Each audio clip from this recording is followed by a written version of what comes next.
Olá, pessoal. Para quem não me conhece, meu nome é Marcelo Silva Santos, além de ergonomista, sou professor universitário e consultor de empresas na área de segurança e saúde ocupacional e desenvolvimento de recursos humanos.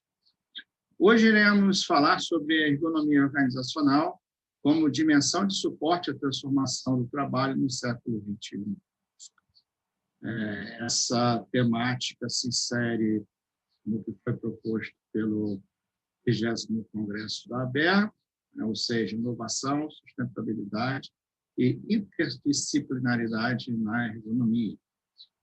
O meu interesse pela ergonomia organizacional começou há uns 8 anos, quando eu lecionava a disciplina Teoria das Organizações. Eu percebi, então, que as estruturas organizacionais careciam de agentes transformadores para dar conta do dinamismo das organizações produtivas a partir do aporte tecnológico que a gente vem vendo nas últimas 2 décadas. Enfim, eu enxergo a ergonomia organizacional como uma possível agente de mudança nesse processo de ajuste, né, à indústria 4.0, por assim dizer. Bem, sem mais delongas, para ficar dentro do nosso limite de tempo, vamos, então, começar a apresentação. Aqui é o nosso conteúdo, ergonomia organizacional, uma breve descrição a respeito, as revoluções industriais e científicas, os impactos da indústria 4.0, aí dentro desse contexto do futuro do trabalho, né? A ergonomia organizacional e o futuro do trabalho, desalento, esperança. A gente vai tentar ver isso ao decorrer dessa apresentação. E vamos também ver como ergonomistas podem atuar como agentes dessa revolução, transformando o mundo do trabalho como conhecemos e sendo responsáveis pela praxis, ajustando esses novos modelos organizacionais. Bem, ergonomia organizacional, a gente vê aí algumas definições na literatura. Eu separei essa aqui, que eu achei interessante, tem relação com a definição da própria BEA. Dimensão de estudo e prática de ergonomia voltada à otimização dos sistemas sociotécnicos, incluindo sua estrutura organizacional, políticas e processos. Os tópicos relevantes incluem trabalho em turnos, programação do trabalho, satisfação no trabalho, qualidade de vida do trabalho ou no trabalho, trabalho em equipe, trabalho à distância e ética. Ou seja, o trabalho está muito presente nisso aqui, né? Então, a ideia que está implícita, talvez explícita também, seria transformar o nosso trabalho. Bem, no nível micro, a ergonomia organizacional pode atuar no dimensionamento adequado de tarefas e atribuições, buscando evitar repetitividade e monotonia, algo que já é feito, né? Tentar levar em consideração a natureza humana como é, né? Em especial as nossas limitações, a variabilidade de tudo que envolve a mão de obra intensiva na composição daquela atividade. Então, a variabilidade no projeto de sistema, a necessidade de levar em conta a variabilidade e as limitações humanas nos projetos de sistemas de trabalho de uma forma geral e dos sistemas auxiliares, como, por exemplo, os exoesqueletos, que têm sido cada vez mais utilizados em fábricas. E levar também em consideração as variáveis sociotécnicas no job design, que tem foco nas atividades e pessoas, e na própria organização do trabalho, que tem o foco na estrutura organizacional. Temos que também analisar a ergonomia organizacional no nível macro e buscar, nesse sentido, atuar junto ao Estado e aos órgãos reguladores, enfim, no sentido de buscar as políticas públicas voltadas para a ressignificação do trabalho e do ócio criativo, que é uma alternativa à supressão de postos de trabalho no mundo inteiro. Isso é algo que não tem como fugir, né? Por mais que existam autores otimistas que acreditam que, em algum momento, isso possa se reverter e nós tenhamos um aumento de oportunidades em termos de postos de trabalho, a maioria dos autores acredita que haverá, sim, job shortage, né? Nós teremos, sim, uma redução drástica de postos de trabalho ao longo das próximas décadas.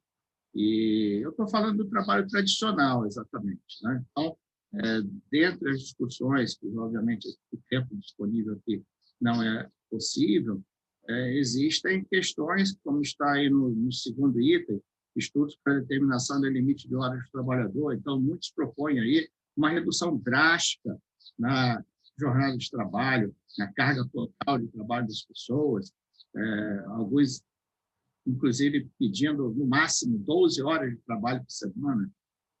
Eu acho bem razoável. 12 horas de trabalho é um número de horas bem razoável para que um número maior de pessoas possa se manter de alguma forma ativas, porque o trabalho tem uma dimensão social muito importante. Não adianta só você pagar uma renda universal básica para todo mundo e deixar o pessoal em casa, né? Isso aí nós vamos ter uma série de problemas sociais advindos dessa questão, possibilidade de suicídio, enfim. Então, é importante pensar nessa questão com calma. E a determinação adequada das tarefas que devem ser substituídas por sistemas automatizados ou a inteligência artificial. Ou seja, verificar o que realmente vale a pena substituir por sistemas automatizados. Algumas atividades não há necessidade de fazer isso, porque elas não envolvem risco para o trabalhador e não trazem um ganho de produtividade econômico tão substancial que viabilize aí a substituição por sistemas automatizados. Bem, como que a ergonomia se encaixa dentro desse processo da Revolução Industrial? Aí eu adaptei, na verdade, um gráfico, que talvez alguns já tenham visto, onde você tem a evolução das diferentes fases da Revolução Industrial, e aí eu chamei aqui de indústria 1.0, que vai, na verdade, começa, na verdade, no fim do século XVIII, a indústria 2.0, que inicia aí no início do século XX, a indústria 3.0, que estaria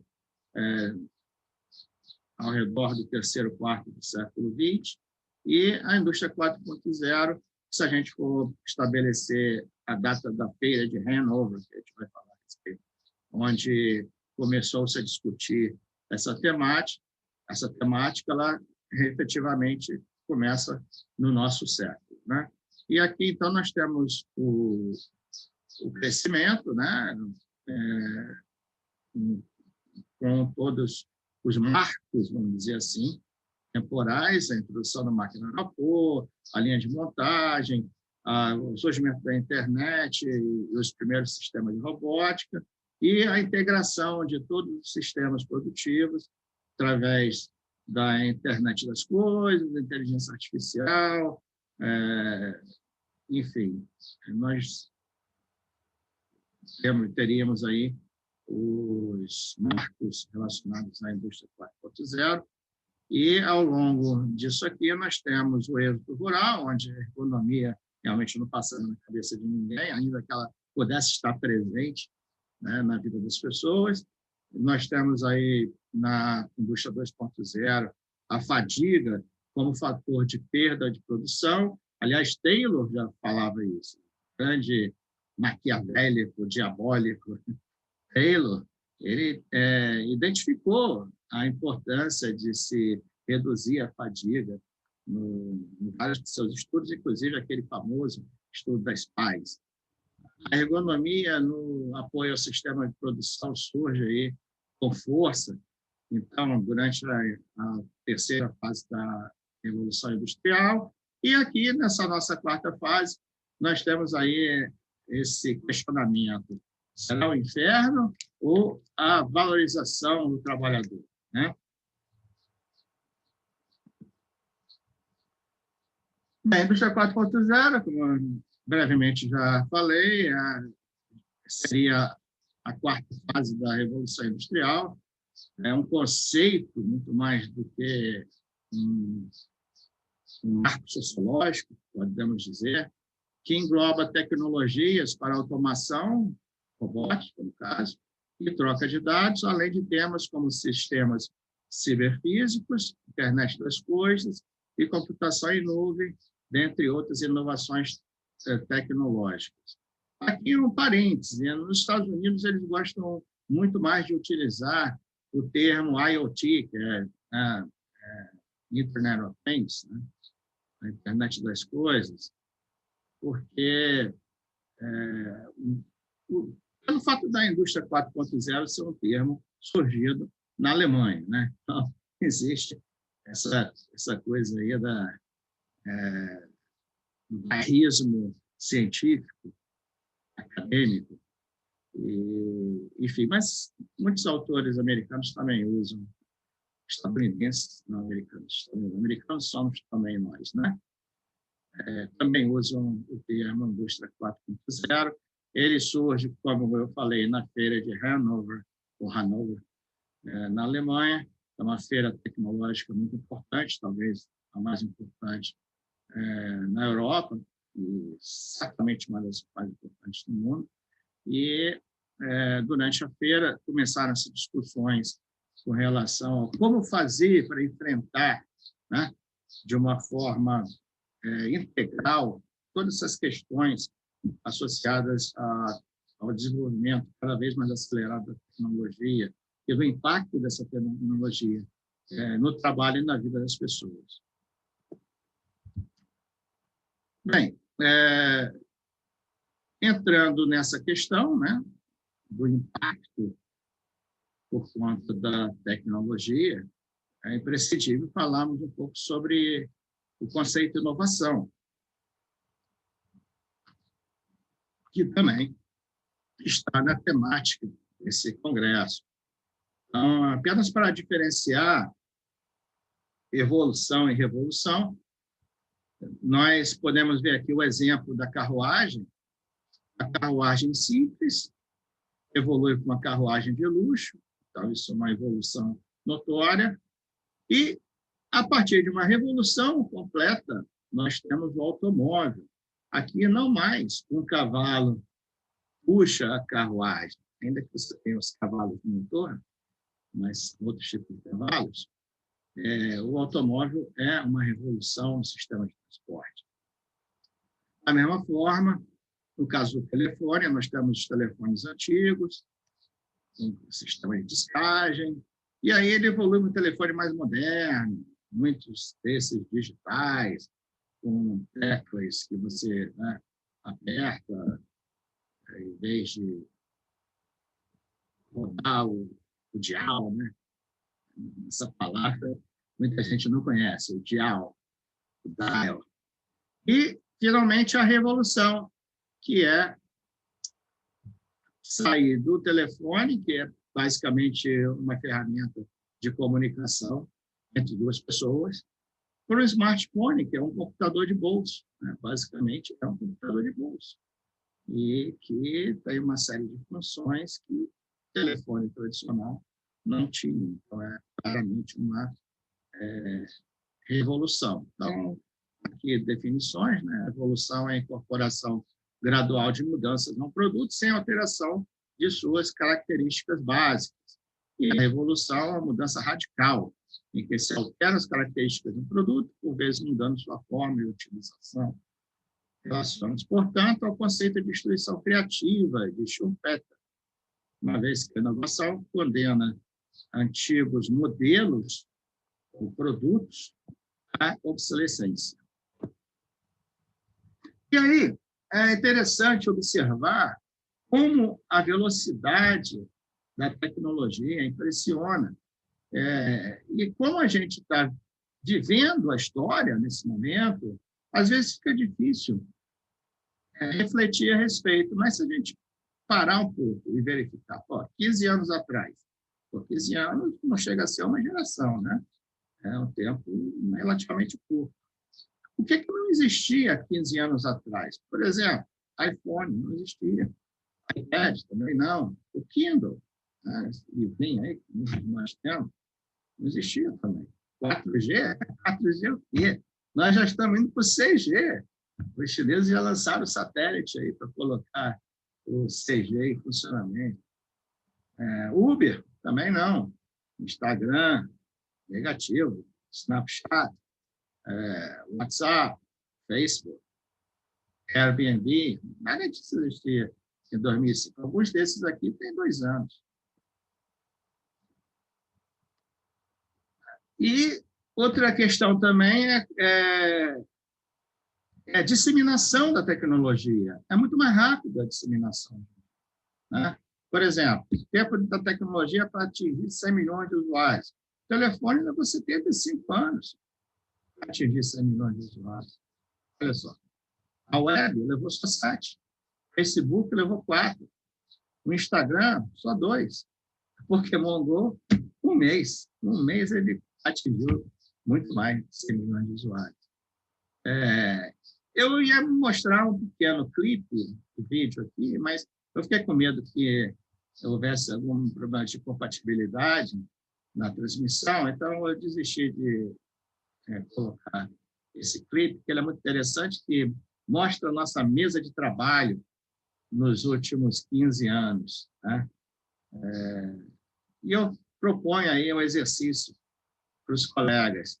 Lembrem, 15 anos atrás, como é que era a sua mesa de trabalho. Tenta lembrar de pelo menos 2 objetos que existiam e que eram muito importantes, né, na vida de vocês e que hoje não existem mais. Eu costumo falar que a indústria 4.0 ela remete ao exército das máquinas. Então, aí é aquela coisa do Skynet, né? Exterminador do futuro, as máquinas dominando a humanidade e tudo mais. É um pouquinho de ficção, né? Eu não acredito que isso possa acontecer, né? Pelo menos não nos próximos 2 séculos, mas existe sim uma ameaça ao trabalho humano. E por quê? Porque nós temos aí 9 pilares de avanço tecnológico que vão nos tornando cada vez mais desnecessários, vamos dizer assim, né? Por exemplo, para atividades repetitivas, robôs já dão conta do recado. Nós temos a simulação e a realidade aumentada facilitando muitos dos processos de trabalho. Integração vertical e horizontal, a internet das coisas, a segurança de dados, computação em nuvem, manufatura aditiva, cadeia de suprimentos, tudo isso integrado junto com a Big Data, né? Tudo isso integrado realmente no sistema produtivo faz com que a gente vislumbre aí uma possibilidade bem real de uma redução brutal dos postos de trabalho, principalmente na indústria de manufatura, inclusive. E muitos já falam sobre isso, né? Aliás, há muito tempo, muitos já falam sobre isso e há muito tempo, né?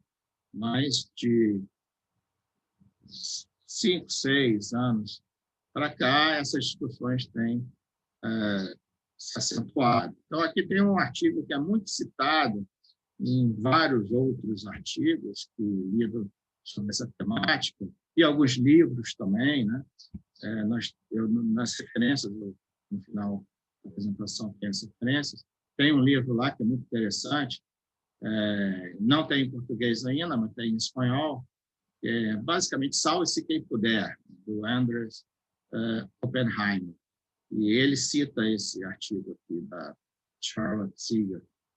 E é muito interessante porque ela faz uma análise bem, como é que eu vou dizer,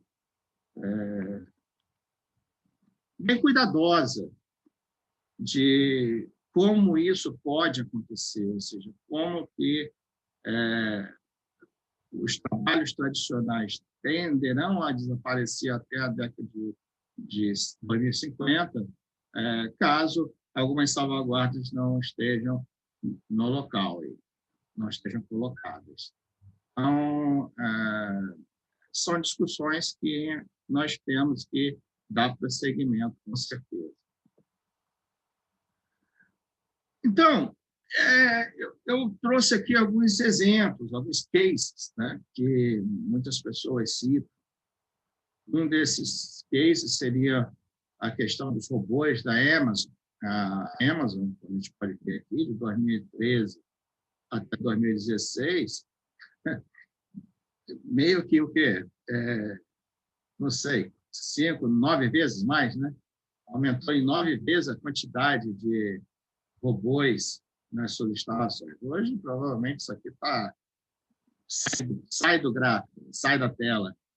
Mas, enfim, o que se verificou após a introdução desses últimos robôs, em 2016, foi interessante, que havia uma previsão de que 15 mil empregos se perderiam na Amazon durante a implantação desse sistema de robótica. Porém, aconteceu o oposto.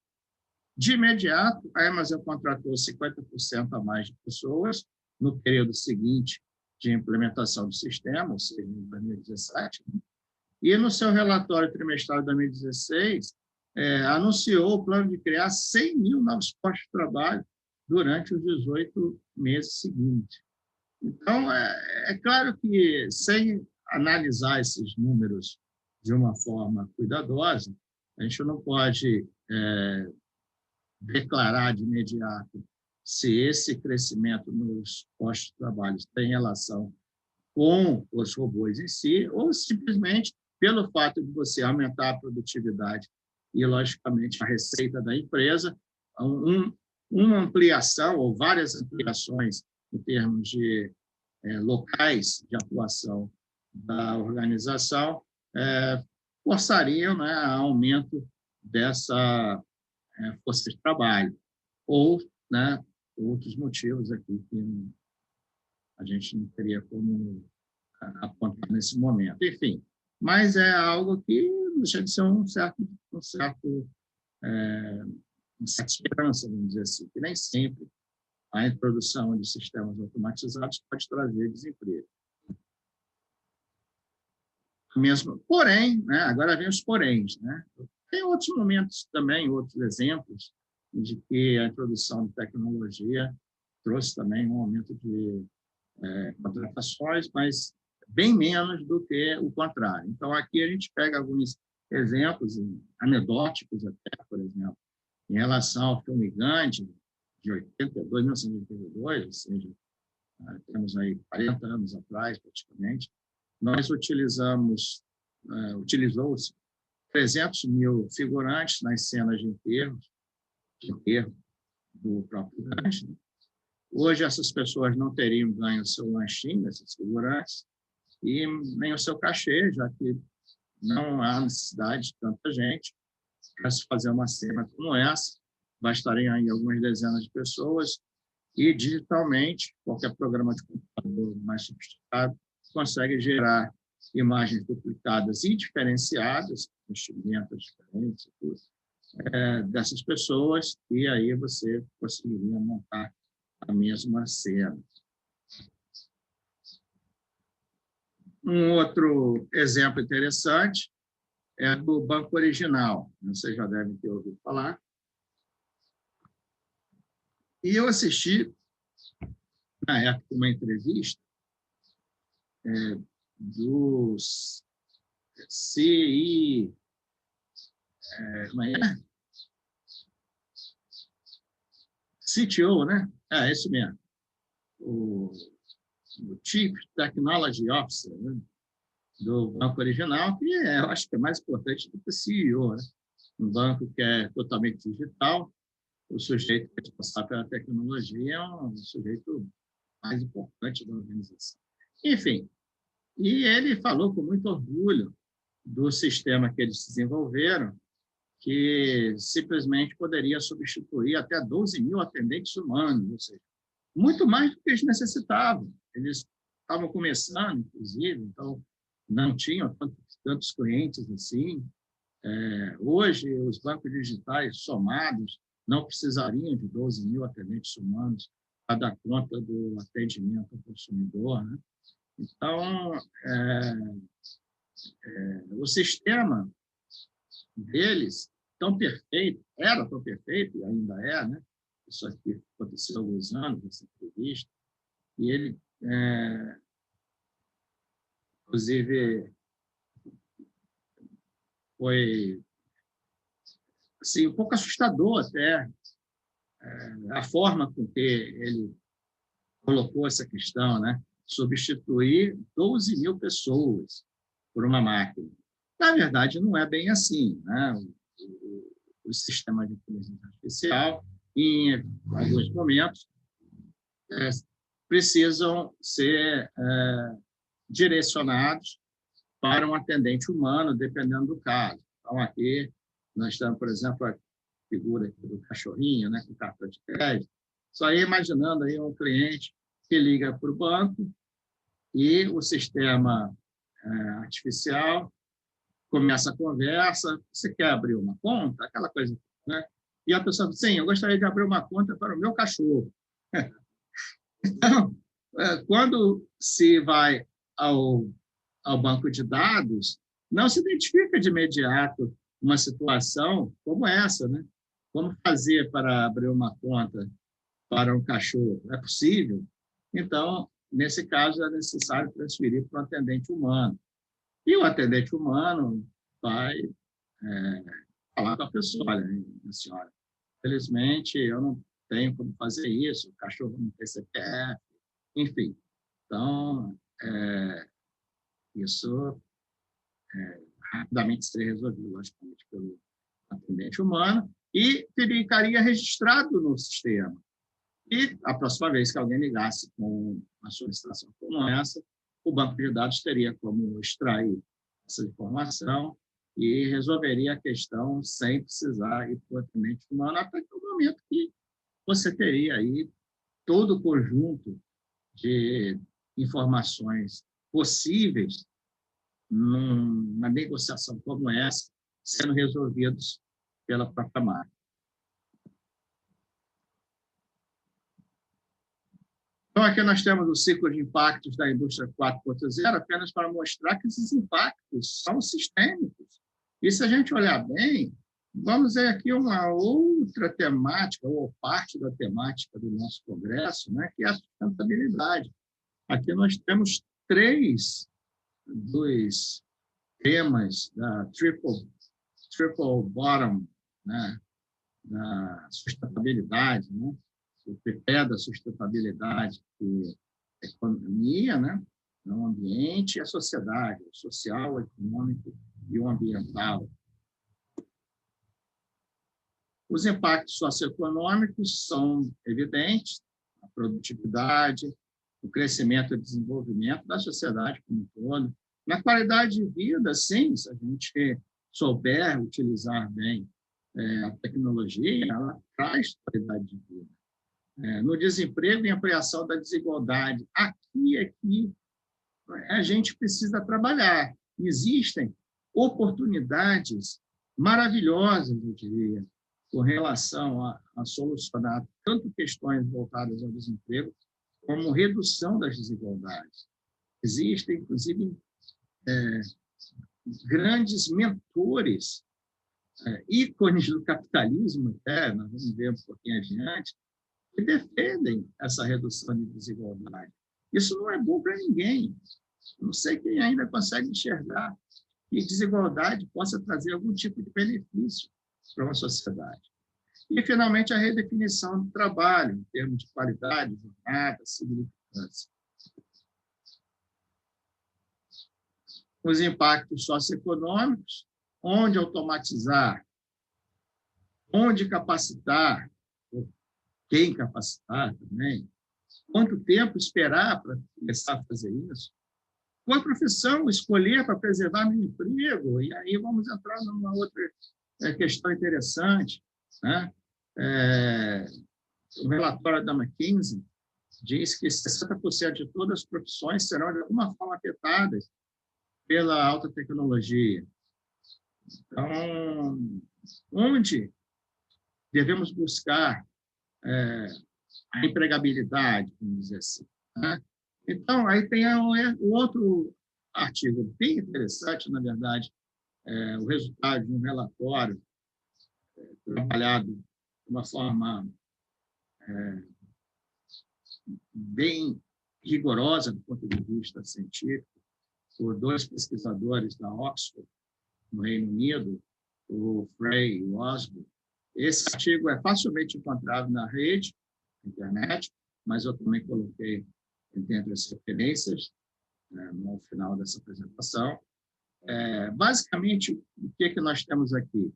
Eu vou ter que andar um pouco mais rápido, eu estou vendo que o tempo está correndo, mas, enfim, são variáveis que servem como indicadores de gargalos, em relação à computarização. Ele chama de computerização, que, na verdade, seria automatização, né? Eliminação de empregos por conta da alta tecnologia. Então, esse estudo, basicamente, tenta identificar, a partir de uma série de critérios, quais seriam aquelas profissões mais ou menos imunes à tecnologia. E, para isso, ele utilizou um software baseado num estudo estatístico, aqui, o tal do ONET, né? E, basicamente, separou 3 indicadores, ou 3 grupos de indicadores. Um grupo vinculado à percepção e manipulação, o outro à inteligência criativa e o outro à inteligência social. Na inteligência, na percepção e manipulação, ele classificou aqui como variáveis importantes a destreza de dedos, a destreza manual e o trabalho em posições indesejáveis e confinado, trabalho apertado, confinado. No caso da inteligência criativa, os aspectos de horizontalidade e artes e belas artes.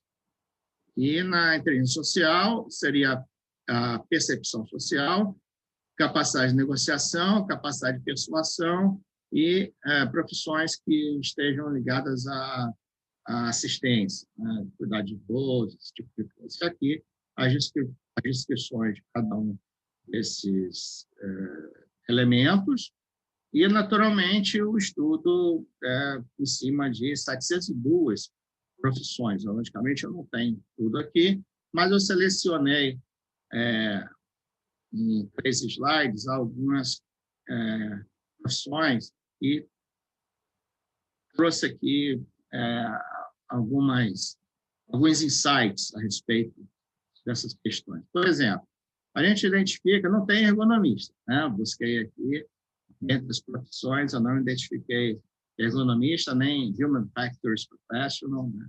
É um estudo em inglês, então poderia estar em Human Factors, não tem. Mas tem terapia ocupacional, trabalhadores da área de saúde, né? Saúde pública, enfim, assistência social, enfim, trabalhadores na área de saúde mental, terapeuta recreacional, nem sabia que existia isso. Mas, enfim, é a primeira, inclusive, no ranking, seria aquela em que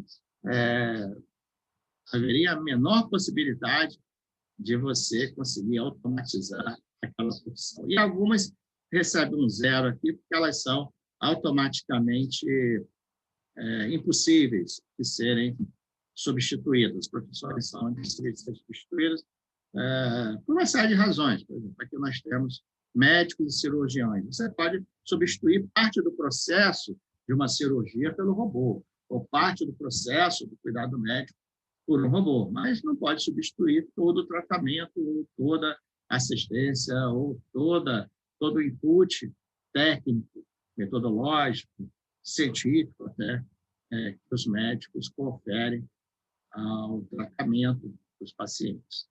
E nós temos, num outro grupo, ainda dos que estão com menor possibilidade de serem substituídos, os professores e instrutores, aí a nossa oportunidade, psicólogos, principalmente na área organizacional, também estariam preservados, conselheiros matrimoniais de família, isso é bem interessante. E tem tudo a ver, né? Porque imaginamos que a gente vai ter mais tempo com a família, com a mulher. Nós estamos vendo isso agora na pandemia, né? Houve um aumento nos pedidos de divórcio no mundo inteiro. Então, são questões que precisam ser trabalhadas. Se você vai modificar o trabalho e modificar a vida na esteira das transformações do trabalho, você precisa ponderar a respeito. Tá? E aqui, a rabeta, né? A rabeta daquelas profissões que terão mais possibilidade de serem eliminadas. Algumas são bem óbvias, nem existem mais, na verdade. Processamento de dados praticamente não existe mais. Essa aqui já acabou, com certeza, que são trabalhadores na área de processamento de fotografia, né? Costureiras ainda existem. Nos países mais pobres, isso ainda vai durar durante um tempo. E profissionais de telemarketing. Também está havendo uma redução gigantesca de postos de trabalho nessa área. Agora, tem algumas oportunidades interessantes. A Zaha Hadid, que é uma arquiteta, né, faleceu alguns anos atrás, ela, ainda que tivesse um poder criativo muito grande, as obras dela sempre foram muito reconhecidas pelo valor estético, ela usava bastante o design paramétrico, que é um processo baseado no pensamento algorítmico. E, com isso, ela melhorava o resultado gráfico, estético dos projetos, com a utilização da tecnologia, o que talvez ela não conseguisse fazer pelos métodos tradicionais, pelos programas tradicionais de computação gráfica, ou até conseguisse, porém, levando um tempo muito grande. Então, o design paramétrico é um recurso bem interessante, que é utilizado sem interferir na profissão da pessoa. E a questão da organização. Como que a organização pensa, ou pode pensar, os espaços de trabalho de uma forma integrada?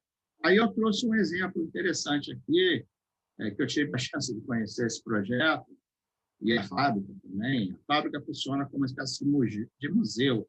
Você paga ingresso e tem uma certa liberdade para circular dentro da fábrica, em alguns lugares não pode tirar foto e tal, mas é bem interessante. É um passeio que eu recomendo para quem na Alemanha, ainda que fique numa região que muita gente não costuma visitar, né, que é quase na fronteira com a Polônia, mas, enfim, Dresden é uma cidade bastante simbólica, a cidade alemã também, porque foi lá que aconteceu um dos maiores bombardeios da RAF, né, Royal Air Force, absolutamente desnecessário, inclusive, porque a guerra tinha praticamente acabada, não havia tropas mais na cidade quando o Churchill ordenou bombardeios, e a cidade foi totalmente destruída. Aqui tem algumas imagens embaixo. Então, esse simbolismo do renascimento das cinzas, e a cidade era realmente uma cidade vigorosa em termos de artes, museus, salas de concerto, música, enfim. E ela renasceu como cidade, e aí, quando a Volkswagen teve essa ideia de abrir uma fábrica para produzir um carro, era para isso, produzir um carro especial, um carro luxuoso. Então, ela teve essa ideia de construir essa fábrica em Dresden, e, para isso, chamou os profissionais fora da Volkswagen, principalmente da Universidade de Dresden, para, de forma conjunta, buscar alternativas sustentáveis de projeto. Infelizmente, o tempo é curto. Eu gostaria de poder falar mais a respeito desse projeto, mas se alguém tiver curiosidade, os dados estarão disponíveis aí para vocês e pode entrar em contato. Terei o maior prazer de falar um pouco sobre isso. Não apenas do ponto do design, como também do arranjo físico, enfim, de todo o desenvolvimento organizacional associado a esse projeto. Aqui algumas fotos do local. Tem até bar, ó. Isso eu nunca vou esquecer. Vende cerveja, tudo mais. Só os trabalhadores não têm acesso, obviamente. Só depois do expediente, eles podem botar a roupinha, dar a volta, né, no pátio e acessar aqui o bar, tomar sua cervejinha no final do expediente. Enfim, é um projeto feito para a cidade do Velho. Se a gente olhar aqui, isso aqui não tem cara de fábrica, tem. Isso não é uma companhia siderúrgica nacional que polui visualmente e ambientalmente uma cidade, né? Isso, aliás, o sistema de transporte público é utilizado para o deslocamento de peças, por exemplo, à fábrica. Eles não usam as vias urbanas para fazer toda a logística da fábrica. Até para os carros, que hoje não é mais esse carro especial, hoje ela se dedica à produção dos carros elétricos da Volkswagen. Então, está mais ainda ligada à questão da sustentabilidade do que era quando ela foi concebida, né? Enfim, aqui, em contrapartida, nosso tempo está acabando, o lado negro da força, né? Um projeto da Mercedes, aqui no caso, na cidade de Rastatt. Aí você fica olhando para esse trambolho e imaginando, você sendo morador da região, né? Isso aqui, quando estiver pronto, vai ter emprego para todo mundo. Oh, maravilha! Aí, quando você vai ver como é que a fábrica funciona, com menos de 1/10 do que seria necessário para você operar uma fábrica de automóveis desse porte, 1/10 da força de trabalho do que seria necessário, né, utilizando sistemas convencionais. Ela é quase toda automatizada, entrando o ser humano em operações que a máquina não consegue e que nos deixam em posições awkward, como essa aqui, né? E tem o simbolismo também. O ser humano é importante em si, gente. Espera aí, ele coloca a estrelinha da Mercedes no final, né? Então, é uma das operações que ainda é realizada por seres humanos. A inteligência artificial e a robótica avançada irão reduzir até 90% do trabalho humano nas fábricas. Aí eu pergunto, e daí? Né? E daí? Fábrica não é lugar de gente. Eu costumo dizer isso sempre para meus alunos. Fábrica não é lugar de gente, fábrica é lugar de máquina.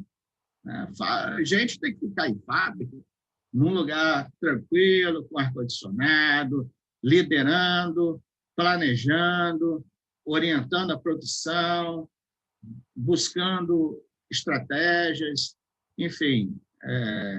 Gente, a gente não ganhou isso aqui que a gente tem dentro da caixa craniana por nada. Nosso cérebro utiliza muito pouco da capacidade dele. Então, temos que explorar isso.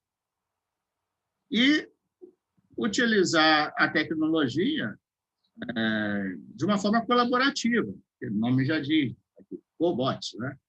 São os robôs que, ainda que não dispensem totalmente a intervenção humana, possibilitam ainda a operação por um trabalhador de parte do processo, ou até mesmo de todo o processo em uma instalação industrial. Aqui alguns exoesqueletos, que também são tecnologias que têm cada vez mais sendo utilizadas.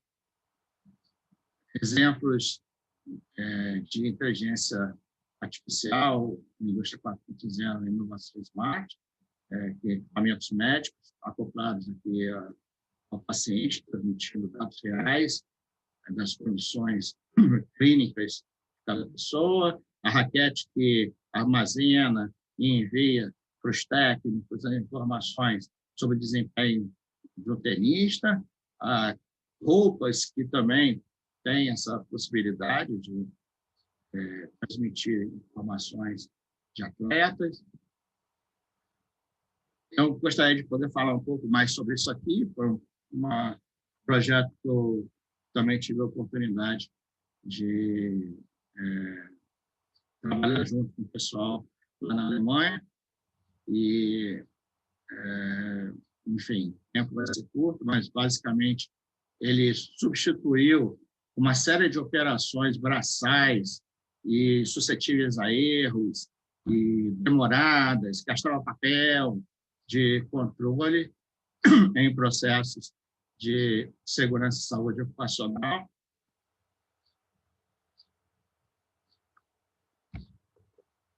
Enfim, as políticas sociais devem confrontar tendências, se é para conviver com o capitalismo, que ele seja inclusivo. Então, a gente vê aqui, quem disse isso aqui? Precisamos taxar os robôs que tiram nossos empregos. O mundo terá que adotar uma forma de renda universal básica. É uma questão de escolher entre a distopia ou a sobrevivência do capitalismo. Quem disse isso aqui? Eu vou ter que andar rápido. Quem disse isso aqui, gente? Foi o Elon Musk e o Bill Gates, respectivamente. Tá? Não foi nenhum filósofo malucão e não foi nenhum político socialista. Tá? Então, a pandemia também nos traz aí, talvez até acelere alguns dessas oportunidades relacionadas à indústria 4.0. E algumas perspectivas aí que eu estou apontando em relação ao papel da ergonomia dos ergonomistas. Na medida que o trabalho humano em vários setores encolhe, ergonomistas precisam garantir um papel de formuladores de políticas públicas, não mais meros designers de postos de trabalho. Trabalho decente é sempre sustentável, até porque o ser humano é um recurso não renovável, né? Para evitar situações como essas. Enfim, não importa como será o trabalho do futuro, a ergonomia sempre estará presente, quebrando paradigmas e ajustando o sistema de trabalho às necessidades humanas. Uma poesia, na verdade, uma música poeta, para fechar a apresentação, e as nossas referências, e fechei exatamente no tempo. Muito obrigado a todos, e